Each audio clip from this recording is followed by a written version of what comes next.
ഒരു ദിവസം രമേശ് ചേട്ടൻ രാവിലെ എണീക്കുമ്പോൾ അമിതാഭ് ബച്ചനായിട്ട് എണീക്കുന്നത് എന്തായിരിക്കും ഫസ്റ്റ് റിയാക്ഷൻ? ആദ്യം എന്തായിരിക്കും ചെയ്യുന്നത്? ഞാൻ ഐശ്വര്യ വിളിച്ചിട്ട് മോളെ ഒരു ചായ എടുത്തുണ്ടോ, മോളെ അമ്മായച്ചൻ ഒരു ചായ കൊണ്ട് താച്ചൻ കുടിക്കട്ടെ എന്ന് പറയാൻ. രമേശ് ചേട്ടന്റെ ലൈഫ് ഒരു സിനിമ ആക്കുകയെന്ന് വിചാരിക്കുക, അങ്ങനെയാണെന്നുണ്ടെങ്കിൽ അതിന്റെ ടൈറ്റിൽ എന്തായിരിക്കും, അതിന്റെ പേരെന്തായിരിക്കും സിനിമയുടെ? പിന്നെയും സത്യാന്വേഷണ പരീക്ഷണങ്ങൾ. ആരായിരിക്കും രമേശ് ചേട്ടൻ അതിൽ പ്ലേ ചെയ്യുന്നുണ്ടാവുക? നടന്മാർ തമ്മിൽ അടിയായിരിക്കും ആ വേഷത്തിന് വേണ്ടിയിട്ട്. അതുകൊണ്ട് നമുക്കിപ്പോ പറയാം, അന്ന് ആരൊക്കെ ഉണ്ടോ അവരെല്ലാം അടിയായിരിക്കും ആ ക്യാരക്ടർ കിട്ടാൻ വേണ്ടിയിട്ട്. റേഡിയോ മലയാളം 98.6 നിന്നും RJ തുഷാരയാണ് സ്റ്റാർസ് ഓൺ എയറിൽ നമ്മുടെ കൂടെ ജോയിൻ ചെയ്തിരിക്കുന്നത്. ഒരു താരം തന്നെയാണ് രമേശ് പിഷാരടി. രമേശ് ചേട്ടാ, വെൽക്കം ടു ഖത്തർ. ഞാൻ ഓഫീസ് തൊട്ട് ഞാൻ പ്ലാൻ ചെയ്തു, ഞാൻ പറഞ്ഞു അവിടെ പോയിട്ട് ഞാൻ പറയും പിഷു വിത്ത് തുഷു എന്ന് പറഞ്ഞിട്ട്. കൊള്ളാല്ലേ? ഖത്തറിൽ എത്തിയിട്ട് എനിക്കറിയാം അധികം സമയം കിട്ടിയിട്ടില്ല. ഖത്തർ കാണാനുള്ള സമയമുണ്ടോ? ഖത്തർ കണ്ടിട്ടുണ്ട് പലതാണ്, വളരെ പണ്ടുതൊട്ട് വരുന്നത് കൊണ്ട് അങ്ങനെ പല കാലങ്ങളിൽ കണ്ടിട്ടുള്ളത് കൊണ്ട് അങ്ങനെ ഇപ്പൊ പൊതുവെ പുറത്തു പോകുമ്പോൾ അങ്ങനെ സ്ഥലം കാണൽ കുറവാണ്. മാക്സിമം പരിപാടി ചെയ്യും, റെസ്റ്റ് എടുക്കും, പോകും. വളരെ കുറഞ്ഞ സമയത്തിൽ വന്നു പോവുക എന്നുള്ളതാണ് ഇപ്പൊ പൊതുവെ ചെയ്തുകൊണ്ടിരിക്കുന്നത്. ആദ്യം വരുമ്പോഴാണല്ലോ ഇതിന്റെ ഒരു വലിയ അത്ഭുതം ഉള്ളത്. അപ്പം സ്ഥലം കാണാൻ പോക്കും അത് ഇതൊക്കെ ഉണ്ടായിരുന്നു. വന്നതിൽ കണ്ടതിൽ ഏറ്റവും ഇഷ്ടപ്പെട്ട സ്ഥലം അങ്ങനെ എന്തെങ്കിലും ഇവിടെ വന്നിട്ടുള്ളതോ? ഇവിടെ അങ്ങനെ ഇന്ന സ്ഥലം എന്നൊന്നും ആദ്യകാലത്തേക്ക് വരുമ്പോ ഒന്നുമില്ല. നമ്മുടെ ഇവിടെ ഈ കെർവയോ അങ്ങനെ എന്തോ ഒരു ഇവിടുത്തെ ടാക്സിയുടെ പേര് അങ്ങനെ അല്ലേ, അതിലൊക്കെ ചില സുഹൃത്തുക്കൾ ഉണ്ടായിരുന്നു അന്ന് അവർ ഓടിക്കുന്നത്. അവന്മാർ ഒറ്റയും തെറ്റൊക്കെ കാറായിട്ട് വരും, അതിൽ കയറും, ആ കോർണിഷിന്റെ അതിലേക്ക് പോവും, അതിലേ പോവും, അങ്ങനെയൊക്കെയുള്ള പോക്കുകളൊക്കെ തന്നെയാണ് ഉള്ളത്. രമേശ് ചേട്ടൻ സ്റ്റേജിൽ ഷോസ് ചെയ്യുന്ന ആളാണ്. Scripted shows versus spontaneous versus A mix of both, എങ്ങനെയാണ് പൊതുവെ? മിക്സ് ഓഫ് ബോത്ത് ആയിരിക്കും. അതിനകത്ത് നമുക്കൊരു പ്ലാൻ വേണം. നമ്മൾ ഡ്രൈവിംഗ് പഠിച്ച പോലെ നമ്മള് കാര്യങ്ങളൊക്കെ നമ്മൾ പഠിച്ചു വെക്കണം. പിന്നെ പുതിയ ഡെസ്റ്റിനേഷനിലോട്ട് നമ്മൾ പോകുമ്പോൾ എതിരെ വരുന്ന വണ്ടി എന്താന്ന് പ്രഡിക്ഷൻ ഇല്ല, വഴി പ്രഡിക്ഷൻ ഇല്ല, പൂച്ചവട്ടം ചാടുമെന്ന് നമുക്കറിയില്ല. അപ്പോൾ നമ്മൾ ഈ പണി പഠിച്ച ശേഷം ഒരു പ്രഡിക്റ്റബിൾ അല്ലാതെ പുറപ്പെട്ട് പോവുക എന്നുള്ളതേ ഉള്ളൂ. പക്ഷെ ഡ്രൈവിംഗ് പഠിച്ചിരിക്കണം എന്ന് പറഞ്ഞാൽ സ്ക്രിപ്റ്റ് ഉണ്ട് കുറച്ച്, ഇന്നടത്ത് തുടങ്ങണം ഇന്നടത്ത് തീർക്കണം എന്നൊക്കെ ഒരു ബോധ്യമില്ലെങ്കിൽ ബോറടിച്ചു പോകും. അങ്ങനെ പോയി ഒരു മിക്സ് ആയത് ഒരു ഇന്നടത്ത് തുടങ്ങും ഇന്നടത്ത് തീരുന്നൊക്കെ ഉള്ളൊരു പ്ലാൻ എന്തായാലും ഉണ്ടാവും. അത്രയും പ്ലാൻഡ് അല്ലാതെ നമ്മളൊരു പ്രൊഫഷണൽ പരിപാടിയെ സമീപിക്കാൻ പാടില്ല. അതൊരു അലസതയോ അതൊരു നമുക്കിതിനോടൊരു ഗൗരവമില്ലാത്ത സമീപനമോ ഉണ്ടാകുമ്പോഴേ ചെയ്യാൻ പറ്റുള്ളൂ. നമുക്കൊരു പ്ലാൻ വേണം. പിന്നെ പ്ലാൻഡും അത്ര പ്ലാൻഡായിട്ട് ഫീൽ ചെയ്യരുതെന്നുള്ളതേ ഉള്ളൂ. അങ്ങനെ ഒരുപാട് പ്ലാൻഡായിട്ട് വന്നാലും അത് ശരിയാവില്ല. ഇപ്പോ ലിറ്ററലി 24 ഇയേഴ്സ് 2025 ആയി. ഓ, അടിപൊളി, congratulations. Thank you very much. ആ ഒരു ജേർണി ഹൈലൈറ്റ് ചെയ്തു, ബിക്കോസ് മിമിക്രി സ്റ്റാർട്ട് ചെയ്യുന്നു, അതിനുശേഷം സിനിമയിലേക്ക് കയറുന്നു, സിനിമകൾ ഡയറക്ട് ചെയ്യുന്നു, TV ഉണ്ട് അതിന്റെ ഇടയിൽ. It's been A very long very successful journey എന്ന് തന്നെ നമുക്ക് പറയാം. ആ ഒരു ജേർണിനെ ഒന്ന് തിരിഞ്ഞു നോക്കുമ്പോൾ എപ്പിടി ഇருக்கு? നല്ല, ഞാൻ പലതവണ പല ഇന്റർവ്യൂവിൽ പറഞ്ഞിട്ടുള്ളതാണ്, ഈ സക്സസ്ഫുൾ ജേർണി എന്ന് പറയുന്നത് സക്സസ് ഭയങ്കര ആപേക്ഷികമാണ്. നമുക്ക് ഓരോരുത്തരും അതിൻ്റെ ഡെഫിനിഷൻ പലതായിട്ടാണ് വച്ചിരിക്കുന്നത്.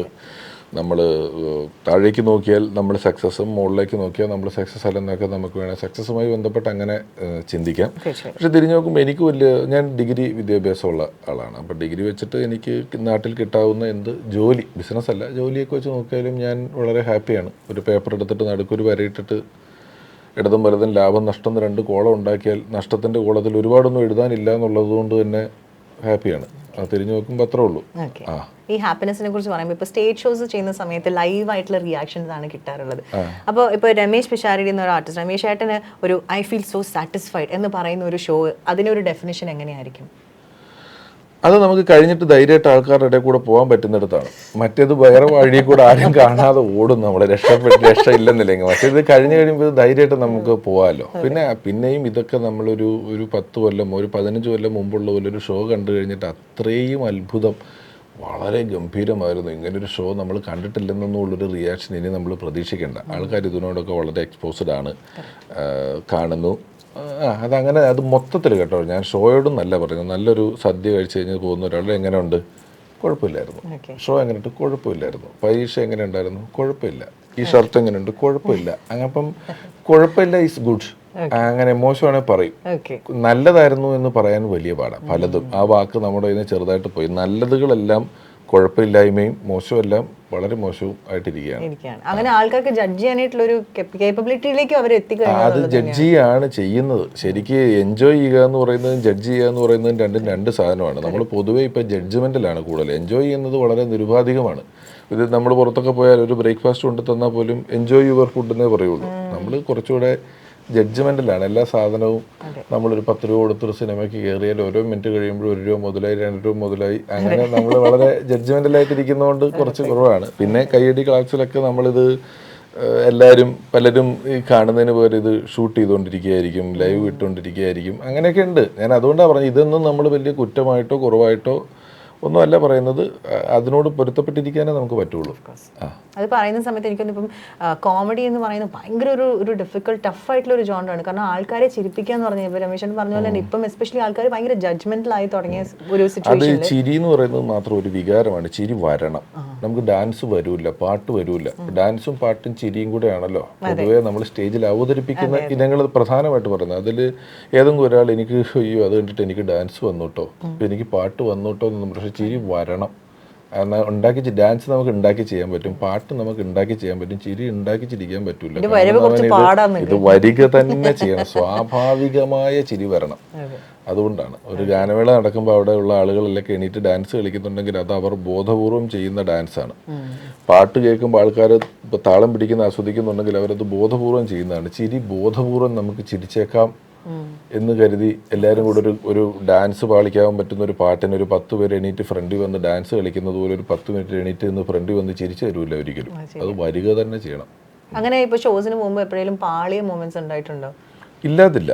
അത് എല്ലാം നമ്മുടെ കുഴപ്പം കൊണ്ടാവണമെന്ന് നിർബന്ധമില്ല.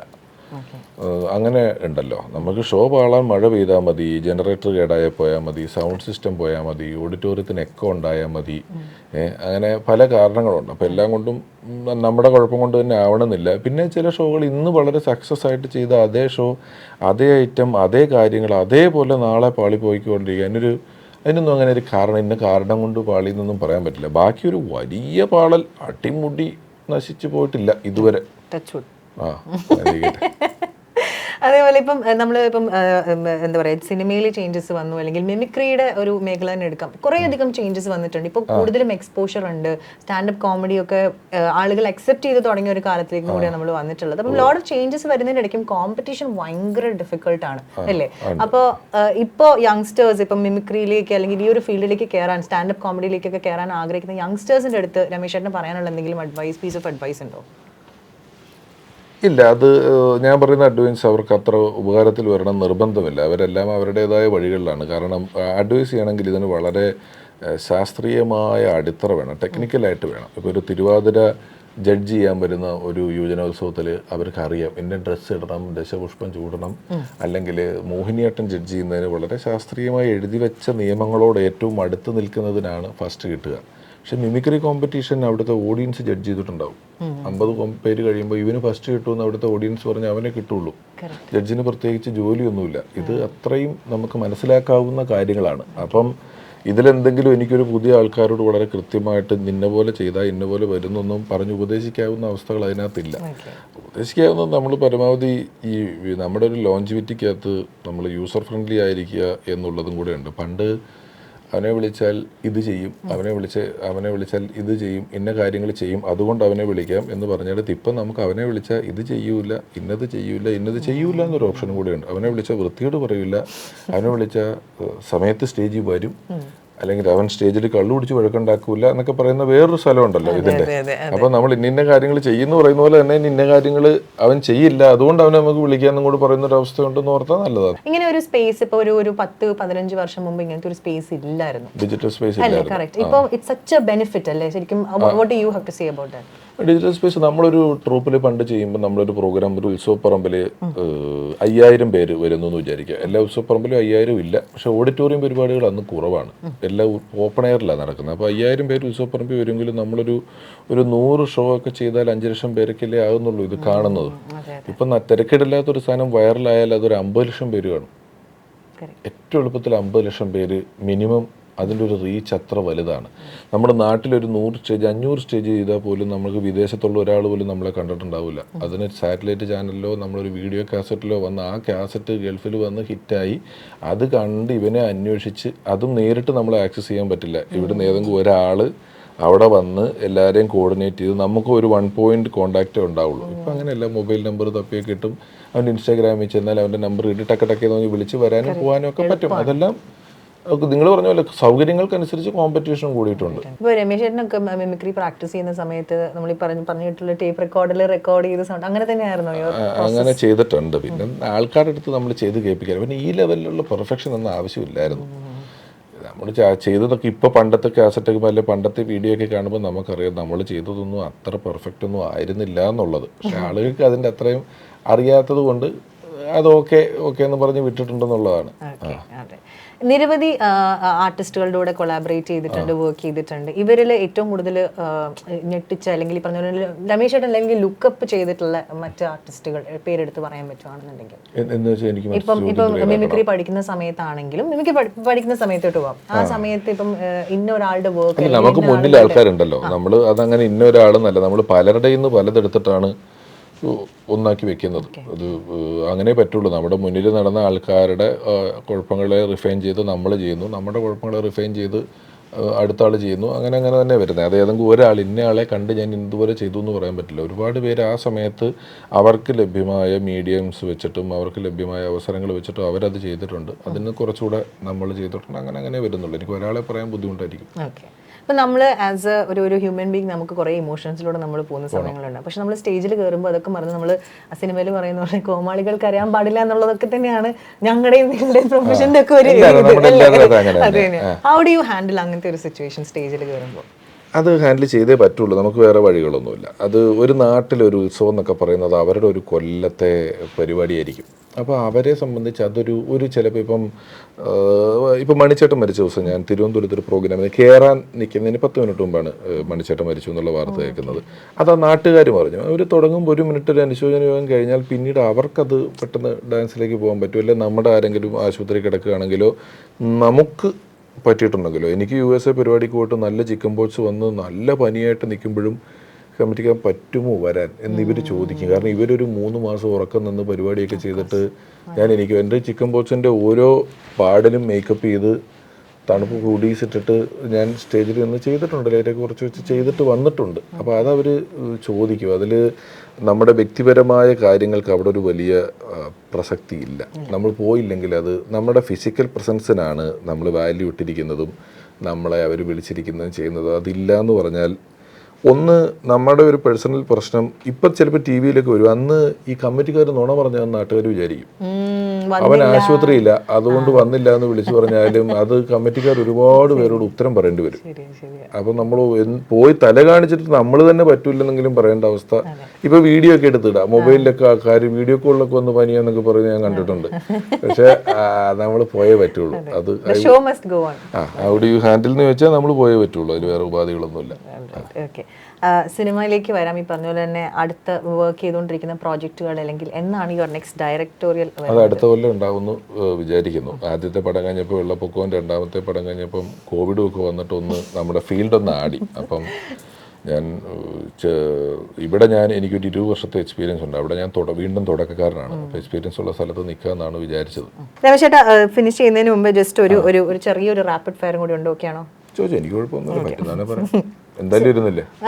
ഏതായാലും നനഞ്ഞ് കുളിച്ചിട്ട് ഇറങ്ങാം. സ്വന്തം പേര് ഗൂഗിൾ സെർച്ച് ചെയ്തിട്ടുണ്ടോ? സ്വന്തം പേര് ഗൂഗിൾ സെർച്ച് ചെയ്തിട്ടുണ്ട്. പഠിക്കണം. അത് എന്തായാലും ഗൂഗിൾ സെർച്ച് ചിലപ്പോൾ വിക്കിപീഡിയയിലൊക്കെ വലിയ തെറ്റൊക്കെ ഉണ്ടാവും. നമ്മൾ ചിലർ അതുപോലെ പ്രിന്റ് ഔട്ട് എടുത്ത് പ്രസംഗിക്കും. നമ്മൾ ചില ഫംഗ്ഷനൊക്കെ പോകുമ്പോൾ അതുപോലെ പ്രിന്റ് ഔട്ട് എടുത്തിട്ട് നമ്മൾക്ക് ചെയ്തിട്ടില്ലാത്ത ചില സിനിമകളുടെ പേരും നമ്മുടെ ഡേറ്റ് ഓഫ് ബർത്ത് തെറ്റും ജനിച്ച സ്ഥലം തെറ്റുമൊക്കെ ചിലപ്പോൾ കാണാൻ പറ്റും. അപ്പം ഞാൻ അതല്ല എന്ന് പറയുമ്പം അവർ പറയും ഇതാ നെറ്റിക്കിടക്കുന്നതെന്ന് പറയും. അപ്പം ഞാൻ നോക്കും ഇത് ശരിയാണോ, എവിടെ തെറ്റിക്കിടക്കുന്നതെന്നുള്ളത്. തെറ്റാണെന്ന് എനിക്കറിയത്തില്ല. എന്നാലും നോക്കിയിട്ടുണ്ട്. പഠിക്കാൻ ആഗ്രഹമുള്ള മറ്റൊരു ഭാഷയുണ്ടോ? ഇല്ല. പഠിക്കാൻ ആഗ്രഹം. എനിക്ക് ഇംഗ്ലീഷ് വളരെ സ്പീഡായിട്ട് സ്പോണ്ടേനിയസ് ആയിട്ട് സംസാരിക്കണമെന്നൊക്കെ ആഗ്രഹമുണ്ട്. പക്ഷേ ഇതൊക്കെ നമുക്ക് രക്ഷപ്പെട്ടു പോകാനുള്ള സാധനങ്ങൾ കയ്യിലുണ്ട്. അത് മതി, ആൾക്കാർക്ക് മനസ്സിലാവുമല്ലോ. ഈ ഇൻഡസ്ട്രിയിലേക്ക് വന്നില്ലായിരുന്നെങ്കിൽ രമേശ് ചേട്ടൻ ഏതൊരു ഇൻഡസ്ട്രിയിൽ അല്ലെങ്കിൽ ഏതൊരു ജോലിയായിരിക്കും ചെയ്യുന്നുണ്ടാവുക? ഞാൻ എൻ്റെ ചെറുപ്പത്തിലെ ആഗ്രഹം 2 ആഗ്രഹങ്ങളായിരുന്നു. ഒന്ന് മൃഗശാലയിൽ ജോലി കിട്ടണമെന്ന് എനിക്ക് ആഗ്രഹമുണ്ടായിരുന്നു. പിന്നെ എനിക്ക് സിനിമ തിയേറ്ററിൽ ടിക്കറ്റ് കീറുന്ന ജോലി കിട്ടണമെന്ന് ആഗ്രഹം ഉണ്ടായിരുന്നു. എല്ലാ സിനിമയും എത്ര തവണ വേണേൽ കാണാമല്ലോ. ഡോറിൽ നിന്ന് കീറിയിട്ട് ഡോറിൽ നിന്ന് കാണാമല്ലോ. ഇതിലെന്തെങ്കിലൊക്കെ പോയാനെ. രമേശ് ചേട്ടൻ്റെ ലൈഫ് ഒരു സിനിമ ആക്കുകയെന്ന് വിചാരിക്കുക. അങ്ങനെയാണെന്നുണ്ടെങ്കിൽ അതിൻ്റെ ടൈറ്റിൽ എന്തായിരിക്കും, അതിൻ്റെ പേരെന്തായിരിക്കും സിനിമയുടെ? അത് പെട്ട്. അത് ഞാൻ റാപ്പിഡ് ഫയർ പെട്ടു. എൻ്റെ ലൈഫ് തീർന്നിട്ടില്ലല്ലോ. അല്ലെ ഇതുവരെയുള്ള ഇപ്പൊ ഈ ഒരു 25 ഇയേഴ്സിലെ കരിയറും അതിന് മുമ്പുള്ള ചൈൽഡ്ഹുഡും ഒക്കെ ഇൻക്ലൂഡ് ചെയ്തിട്ട് പിന്നെയും സത്യാന്വേഷണ പരീക്ഷണങ്ങൾ. ആരായിരിക്കും രമേശ് ചേട്ടൻ അതിൽ പ്ലേ ചെയ്യുന്നുണ്ടാവുക?